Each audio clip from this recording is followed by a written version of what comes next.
वापस लो, वापस लो।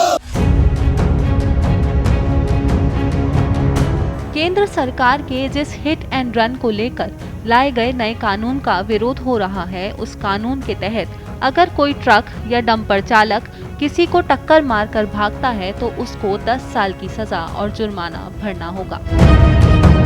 हालांकि विरोध के बाद फिलहाल इस कानून को लेकर सरकार बैकफुट पर आ गई है और कहा है अभी नया कानून लागू नहीं हुआ है। मौजूदा कानून के तहत इस तरह के मामलों में कुछ ही दिन में आरोपी चालक को जमानत मिल जाती है। इसमें 2 साल की सजा का प्रावधान है, लेकिन नया जो कानून बना है उसमें ये सजा 10 साल की कर दी गई है। साथ ही जुर्माना भी होगा।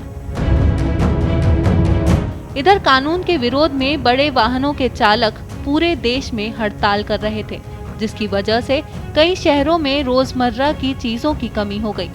पेट्रोल डीजल के लिए कतारें लगने लगी। कुछ शहरों में डीजल पेट्रोल देने की सीमा तय कर दी गई। कई जगहों पर तेल खत्म होने की बातें भी कही गई, जिसके बाद लोगों की भीड़ लगने लगी। हड़ताल के बीच पूरे मामले को लेकर गृह मंत्रालय में केंद्रीय सचिव अजय भल्ला के साथ ट्रांसपोर्ट संगठन के लोगों की बैठक हुई। इस बैठक में जब आश्वासन मिला तो संगठन हड़ताल वापस लेने पर सहमत हो गया। हिट एंड रन केस में नए कानून पर सरकार और ट्रांसपोर्टर्स में सुलह हो गई।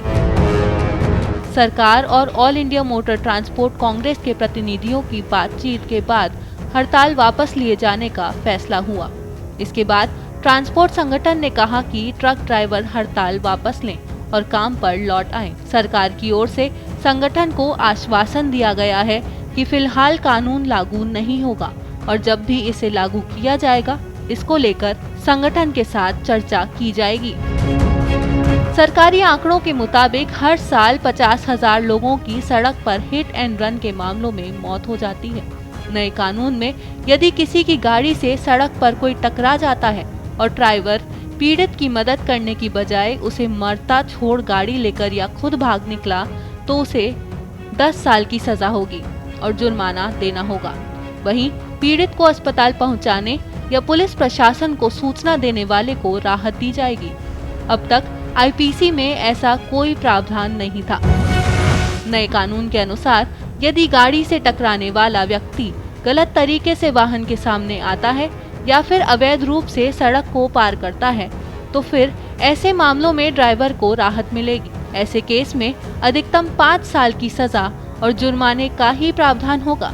वहीं गलत ढंग से ड्राइविंग के चलते यदि दिक्कत होती है तो फिर ड्राइवर को 10 साल तक की कैद होगी। सरकार से बातचीत के बाद भी अभी कई जगह प्रदर्शन जारी है। सरकार ने इसे रोकने का फैसला किया है और नए सिरे से बातचीत कर लागू करने की बात कही।